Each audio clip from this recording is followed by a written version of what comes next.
The rescue. Dr. Marcus Webb had seen enough death to last several lifetimes. As a freelance humanitarian medic operating in the contested zones between warring galactic factions, he had made peace with the reality that saving everyone was impossible. But that never stopped him from trying. His modified medical shuttle, the Mercy's Hand, drifted through the aftermath of what intelligence reports were calling the Battle of Shattered Stars. Debris fields stretched for thousands of kilometers in every direction. Twisted metal from destroyed warships, frozen bodies suspended in the void, and the flickering lights of dying emergency beacons painted a grim picture of the battle's scale. Both the Terran Coalition and the various alien empires had already conducted their official rescue operations and declared the sector too hazardous for further attempts. Marcus didn't care about official declarations. His scanner had picked up a faint biological signature emanating from a dense cluster of wreckage that both sides had marked as a radiation-hot zone. The signal was weak, barely registering, but it was there. Someone was alive in that mechanical graveyard, and Marcus couldn't ignore that. He navigated carefully through the debris field, his hands steady on the controls despite the danger. Chunks of hull plating the size of buildings drifted past his shuttle. Exposed power cores leaked radiation that made his instruments scream warnings. Any collision could tear his small vessel apart, but Marcus had done this enough times to trust his instincts. The biological signature grew stronger as he approached a collapsed section that looked like it had once been an escape pod. When Marcus finally reached the source, he activated his shuttle's external lights and peered through the viewport. The escape pod was crushed almost beyond recognition, its hull breached in multiple places. Through the torn metal he could see movement. Someone was definitely inside. Marcus suited up quickly, checking his medical kit twice before cycling through the airlock. The moment he stepped into space, the cold silence enveloped him. Only his breathing filled his helmet as he used his suit's thrusters to cross the distance to the wrecked pod. Up close, the damage was even worse than he'd thought. Whatever hit this pod had done so with tremendous force. He pulled away a section of twisted metal and finally saw his patient. She was an alien woman, unlike any species Marcus had encountered in his years of traveling the galaxy. Her skin had a faint silvery shimmer even in the dim emergency lighting. Long, elegant pointed ears swept back from her head. Her build was lean but muscular, suggesting a warrior's physique. She wore armor that had clearly been top-tier military equipment before it had been shattered into pieces. Blood, dark blue in color, pooled around her broken form. Marcus didn't hesitate. He activated his suit's medical scanner, getting preliminary readings on her physiology. Her respiratory system was failing. Multiple fractures. Internal bleeding. She had minutes, maybe less. He worked quickly, applying emergency sealant to the worst external wounds and administering a broad-spectrum coagulant that should work across most known species. His hands moved with practiced efficiency as he carefully extracted her from the wreckage and secured her to a medical stretcher. The return to his shuttle felt like it took hours, though his suit's timer showed it was barely 5 minutes. Every second counted. Once inside, Marcus rushed her to the medical bay and began proper treatment. He had to work fast, improvising treatments based on what his scanner told him about her biology. Her physiology was remarkably complex, with redundant organ systems and a skeletal structure reinforced with what appeared to be bioengineered enhancements. This was no ordinary soldier. Hours blurred together as Marcus fought to stabilize his patient. He repaired internal damage, set broken bones, and carefully monitored her vital signs as they slowly, agonizingly slowly began to improve. Her body responded to treatment better than he'd expected, healing at a rate that would have been impossible for a human. But she was still critical. It was only after the immediate crisis passed that Marcus allowed himself to breathe. He slumped in his chair beside the medical bed, exhausted but satisfied. His patient would live. That was all that mattered. He tried running her genetic markers through his database to identify her species and check for any specific medical needs he should know about. The results came back with a single word flashing in red: restricted. High-level security classification. Whatever database contained information about this woman's identity was far above his clearance level. Marcus shrugged and made a note to investigate later. Right now she needed rest, and so did he. He set up monitoring equipment to alert him if her condition changed and headed to his quarters for a few hours of sleep. When Marcus woke 8 hours later, his first action was to check on his patient. The medical bay door slid open, and he stepped inside expecting to find her still unconscious. Instead, he found himself staring at a very awake, very alert alien woman who had somehow managed to sit up despite her injuries. Her eyes, a striking amber color, locked onto him with an intensity that would have made most people freeze.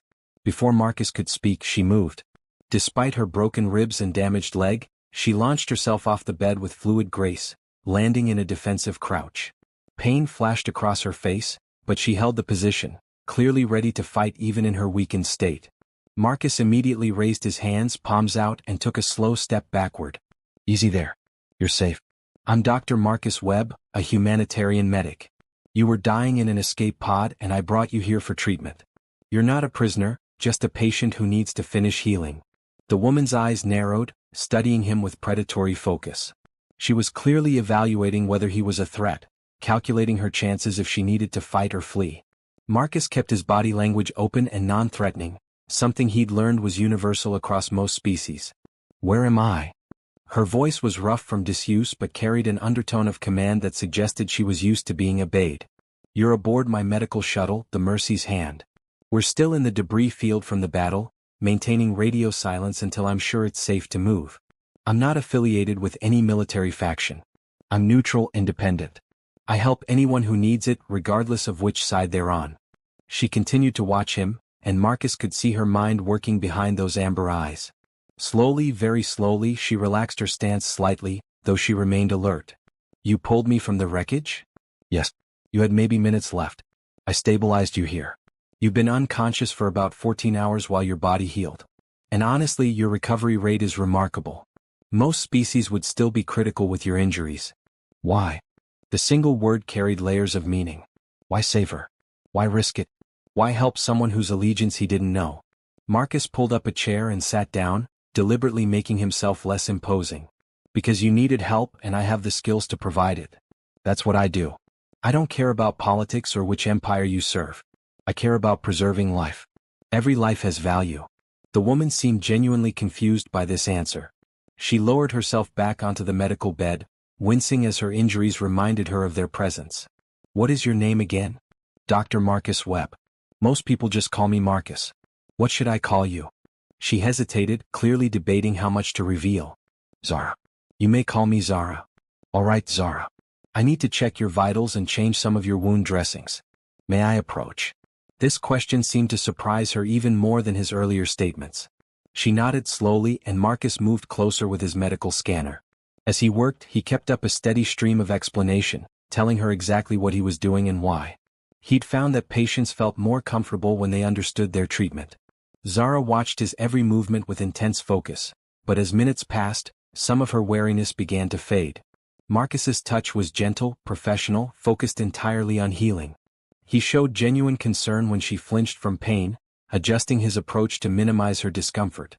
He made light jokes to ease the tension, treating her not like a dangerous alien warrior but simply like a person who needed care. This treatment clearly disturbed Zara in ways that physical pain did not.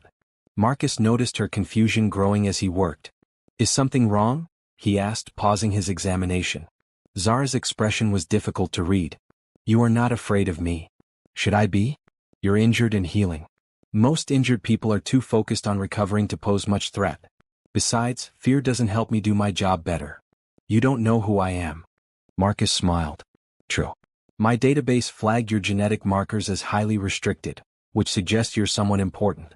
Military leadership, maybe royalty or someone with significant political value. But honestly, it doesn't change anything. Important people bleed and hurt just like everyone else. They need medical care just like everyone else." Zara fell silent, processing this.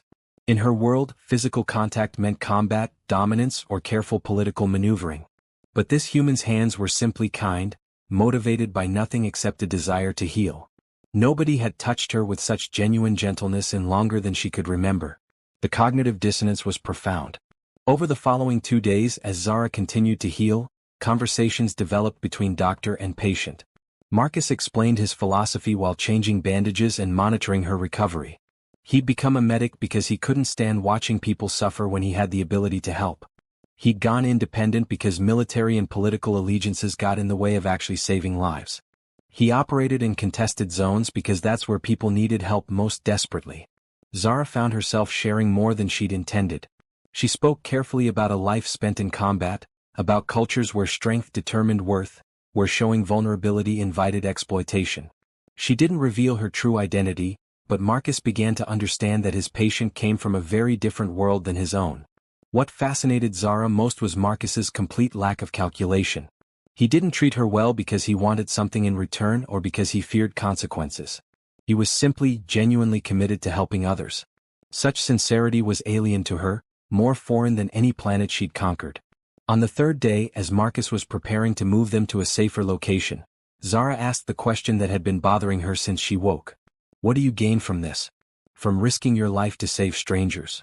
Marcus considered the question while checking navigation charts. I gain the satisfaction of knowing I made a difference. I gain sleep at night without nightmares about the people I could have saved but didn't. I gain the knowledge that in a galaxy full of violence and death, I chose to preserve life instead. That's enough for me. Zara had no response to that. In her 3 centuries of existence, she'd never met anyone quite like Marcus Webb. And she was beginning to suspect that meeting him might change her in ways she couldn't yet understand. Marcus smiled at her stunned expression and turned back to his controls. Now, let's get you somewhere safer so you can finish healing properly. Then we can figure out how to get you home. Neither of them knew that home was about to come to them, bringing with it revelations that would shake both their worlds. The revelation. Marcus had just finished running a full diagnostic on Zara's healing progress when his shuttle's proximity alarms began screaming. He rushed to the cockpit, with Zara following despite his protests that she should rest. What he saw on his sensors made his blood run cold. A massive fleet had appeared in the debris field, surrounding his small shuttle in a perfect tactical formation. The ships bore insignia Marcus recognized immediately: the Vorten Empire, one of the 3 most powerful military forces in known space. But this wasn't just any fleet. These were capital ships, dreadnoughts that could level planets. Over 50 vessels, all focused on his tiny medical shuttle. Marcus's communication system lit up with an incoming transmission. He accepted it, and a stern-faced alien commander appeared on his screen. The commander's species was similar to Zara's, with the same silvery skin and pointed ears, though his face bore the scars of countless battles. Attention, unidentified vessel. You are harboring property of the Vorten Empire. Surrender your passenger immediately and you will not be harmed. Refuse and we will take her by force. You have 60 seconds to comply. Marcus felt Zara's presence behind him. Her hand rested on his shoulder, and he could feel the tension in her grip. This was clearly her people, but something about the situation felt wrong. Why would an empire send such overwhelming force for one injured soldier? Before Marcus could respond, Zara moved past him and activated the transmission from his side of the screen. When she spoke, her voice had transformed. Gone was the uncertain patient he'd been treating. This was the voice of absolute authority, cold and commanding. Fleet Commander Thane. Stand down immediately. Power down your weapons and withdraw to a minimum safe distance. That is a direct order. The change in the commander's demeanor was instantaneous. His aggressive posture collapsed into something close to panic. He dropped to one knee, even though he was on his own bridge light years away from Zara's physical location. Empress Zara Vaxthar. We received reports of your ship's destruction. We've been searching for survivors for 6 days. Your Imperial Guard has been conducting rescue operations across 12 sectors. We had no information about your location until our long-range scanners detected your biological signature an hour ago. Marcus felt the world shift beneath him. Empress. The word echoed in his mind as he slowly turned to look at Zara. She refused to meet his eyes, her jaw set in a hard line. The commander continued, his words tumbling out rapidly. Your Majesty, we must get you to safety immediately. Your injuries, your condition, we have the finest medical facilities in the fleet. Please allow us to transfer you to the flagship. Zara's expression remained cold. Commander Thane, you will address your Empress with proper composure. I am recovering adequately under the care of Dr. Marcus Webb, a human medic who risked his life to save mine when your forces had already abandoned the sector. He has provided excellent care despite having no knowledge of Vorten physiology. I owe him my life. But your Majesty, a human? Surely our medical teams. Are you questioning my judgment, Commander? The temperature in the cockpit seemed to drop 10 degrees with those words. No, your Majesty. Of course not. We simply wish to ensure your safety and proper care. Zara's eyes narrowed. Then you will follow my orders. Withdraw to a distance of 10,000 kilometers. Send a single diplomatic shuttle with medical supplies suitable for Vorten physiology. I will review the battle reports and casualty lists before making any decisions about returning to the flagship. Is that understood? Yes, your Majesty. Immediately, the transmission ended, and Marcus watched through his viewport as the massive fleet began a coordinated withdrawal, moving with military precision. Silence filled the cockpit. Marcus stood there, processing what he'd just learned. Finally, he turned to face Zara fully. "Empress Zara Vexthar," he said slowly, testing the name. "I've been telling the ruler of the Vorten Empire to stop being dramatic about pain medication injections. I've literally scolded you for trying to get out of bed before your fractures healed. I called you stubborn at least a dozen times." Zara finally met his eyes, and he was surprised to see genuine uncertainty there. "Yes, you did. And you are," Marcus prompted, needing to hear it directly. Zara took a breath, and when she spoke, her voice carried the weight of titles earned through centuries of combat. "I am Empress Zara Vex, their supreme commander of the Vorten Empire, guardian of the 7 sectors, holder of 23 champion titles in single combat, and undefeated in personal battle for 317 years. I am called the galaxy's strongest warrior, a title I've defended against every challenger who questioned it. I have led my people through 6 major wars and personally turned the tide of battles that would have destroyed entire civilizations." Marcus listened to this recitation of power and accomplishments, then nodded slowly. "Okay. That's either very lucky for me that you didn't decide to kill me when you woke up, or I've accidentally committed about 40 diplomatic incidents by treating you like a regular patient." To his surprise, Zara laughed. It was a genuine sound, free of the command and authority she'd shown moments ago. "Marcus, you treated me with more genuine respect and care than most of my own advisors show me. You saw someone injured and dying and you saved them. You didn't care about titles or power or political advantage. You just wanted to help. Do you have any idea how rare that is in my world?" Marcus moved to the medical station and pulled up her charts, deliberately focusing on the familiar territory of medicine. "Well, Empress or not, your ribs still need another day to fully heal, and I want to monitor your internal regeneration before you go jumping around battlefields again. Politics and titles don't change biology." Zara moved closer, watching him work with that same intense focus she'd shown from the beginning. "Why aren't you afraid now? Now that you know who I am and what I'm capable of?" Marcus glanced up at her, his expression honest and open. "Because you're still the same person I've been treating for 3 days. Titles don't change the fact that you were dying and needed help. They don't change the conversations we've had or the fact that you laugh at my terrible jokes. Empress Zara Vex, there might be the galaxy's strongest warrior, but to me you're still just Zara, my patient who's healing remarkably well but needs to take it easy for a few more days." Zara was silent for a long moment. When she finally spoke, her voice was softer than Marcus had ever heard it. 300 years, Marcus. I have lived for 3 centuries, commanded armies, conquered worlds, defeated every warrior who challenged me. I have advisors who calculate every word they speak to me. I have guards who would die at my command without question. I have entire civilizations that fear my name. But in 300 years, no one has treated me the way you have. With such simple, genuine kindness. With such complete lack of calculation or fear. Maybe that's a problem with your world, not mine, Marcus said gently. Everyone deserves to be treated with basic human decency. Even galaxy-conquering empresses with impressive combat records. Human decency, Zara repeated as if testing the phrase. Is that common among your people? Marcus shrugged. Common enough. We have our share of problems and bad actors, but yeah, most humans try to help when someone's hurt. We've got this thing about seeing suffering and wanting to stop it. It's not always rational and it definitely gets us into trouble sometimes, but it's part of who we are. Before Zara could respond, the communication system chimed. A small diplomatic shuttle was requesting permission to dock. Marcus granted it, and minutes later, a senior Vorten officer entered the medical bay carrying cases of supplies. The officer took one look at Zara, dropped to one knee with fluid grace and waited for permission to speak. Rise, Officer Venn. What news from the fleet? Officer Venn stood but kept his eyes respectfully lowered. Your Majesty, the casualty reports from the battle are significant but not catastrophic. We lost 14 ships with approximately 8,000 personnel. However, we recovered 70% of escape pods. Admiral Cross sends his respects and requests an audience when you are ready. The Imperial Council has been notified of your recovery and awaits your orders.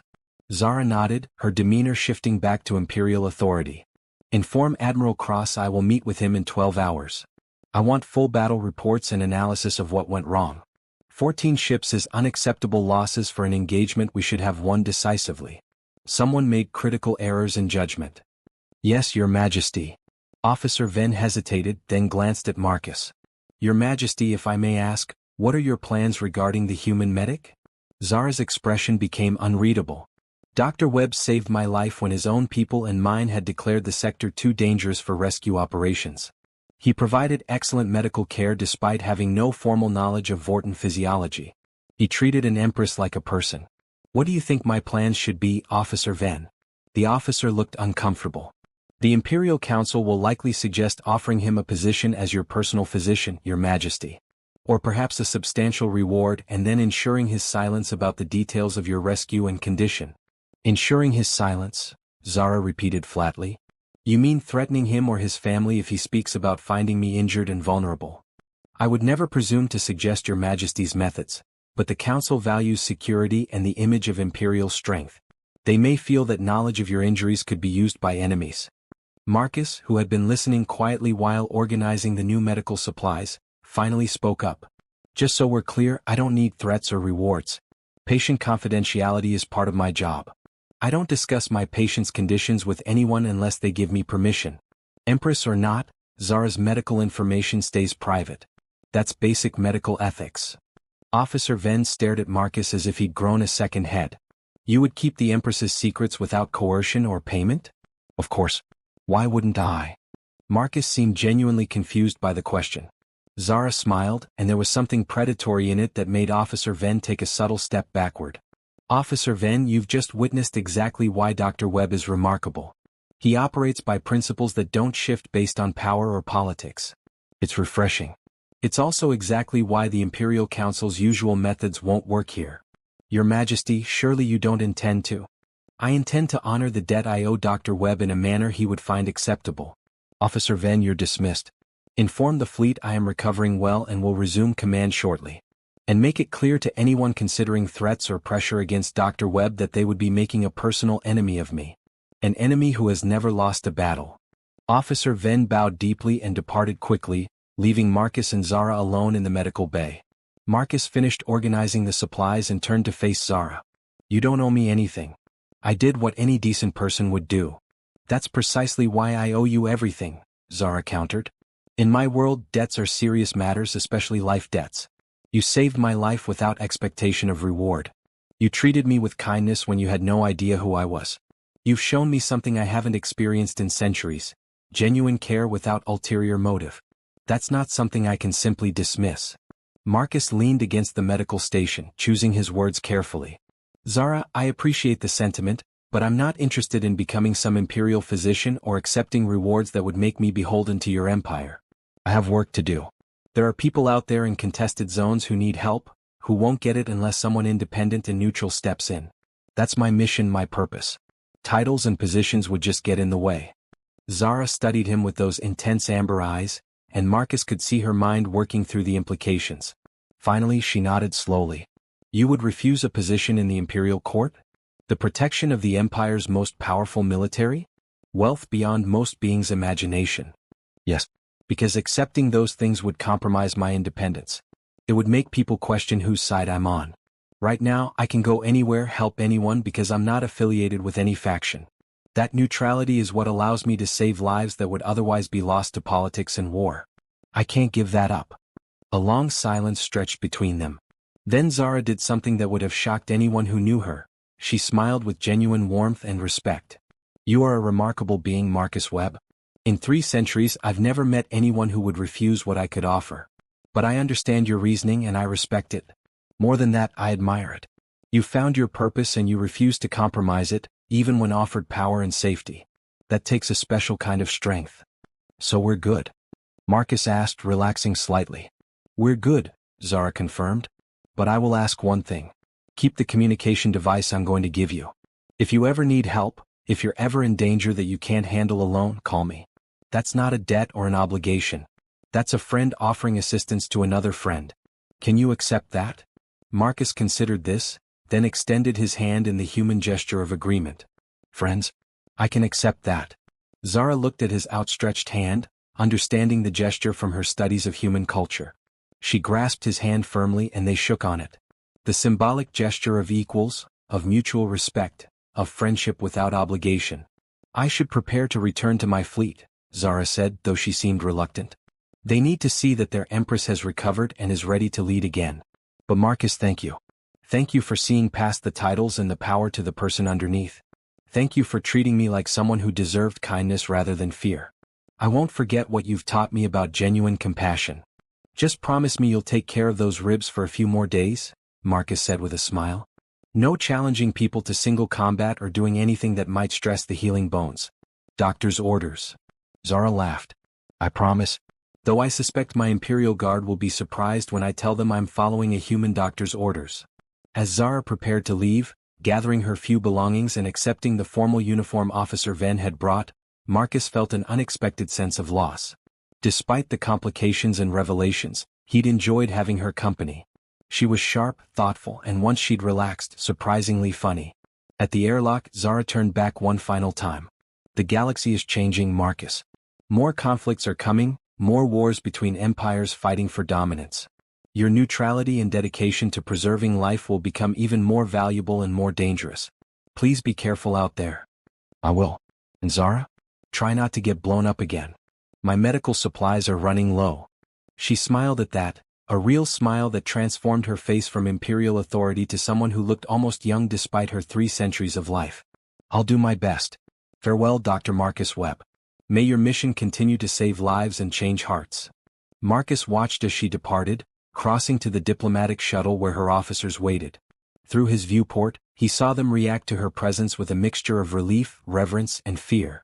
The Empress had returned, and she would once again lead her empire with the strength and authority that had made her legendary.